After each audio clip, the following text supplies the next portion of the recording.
বিশ্বাস করি তারা সকলেই সফল হবে এবং তারা সুন্দর পরিবেশে পরীক্ষায় অংশগ্রহণ করে তারা সফলতা অর্জন করবে। সারা দেশের মতো বন্দরনগরী চট্টগ্রামে আজ থেকে শুরু হয়েছে 2026 সালের এসএসসি ও সমমানের পরীক্ষা।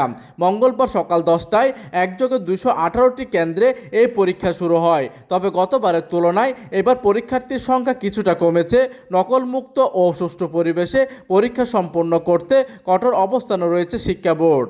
এই বছর চট্টগ্রাম শিক্ষা বোর্ডের অধীনে 1218টি শিক্ষা প্রতিষ্ঠানের মোট 1,30,668 জন শিক্ষার্থী পরীক্ষায় অংশ নিচ্ছেন। গত বছরের তুলনায় এবার পরীক্ষার্থী কমেছে 10,005 জন। আজ থেকে শুরু হওয়া এই লিখিত পরীক্ষা চলবে আগামী 20 মে পর্যন্ত। প্রতিদিন সকাল 10টা থেকে দুপুর 1টা পর্যন্ত পরীক্ষা অনুষ্ঠিত হবে। এরপর 7 জুন থেকে 14 জুনের মধ্যে ব্যবহারিক পরীক্ষা সম্পন্ন করার নির্দেশনা দেওয়া হয়েছে। পরীক্ষা কেন্দ্রে শৃঙ্খলা বজায় রাখতে এবং নকল প্রতিরোধে মাঠে কাজ করছে 76টি ভিজিল্যান্স টিম, যার মধ্যে 10টি রয়েছে বিশেষ টিম। এইদিকে কেন্দ্র সচিব ছাড়া অন্য কারো মোবাইল ফোন বা ইলেকট্রিক ডিভাইস ব্যবহারের উপর কঠোর নিষেধাজ্ঞা জারি করা হয়েছে।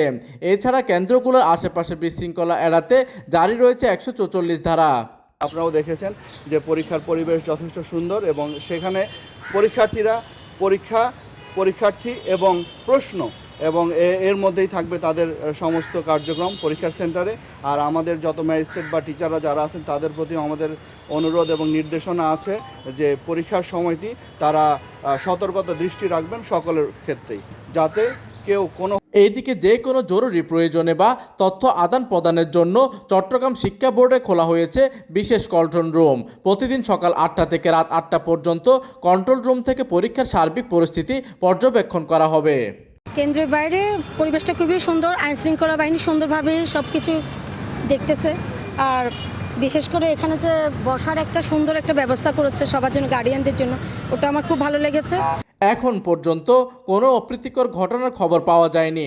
অভিভাবক ও সংশ্লিষ্টরা আশা করছেন পুরো পরীক্ষার সময়কাল এমন শান্তিপূর্ণ পরিবেশ বজায় থাকবে। প্রতিনিধির তথ্য ও পাঠানো চিত্রে ডেস্ক নিউজ, দিগন্তের বার্তা 24, চট্টগ্রাম।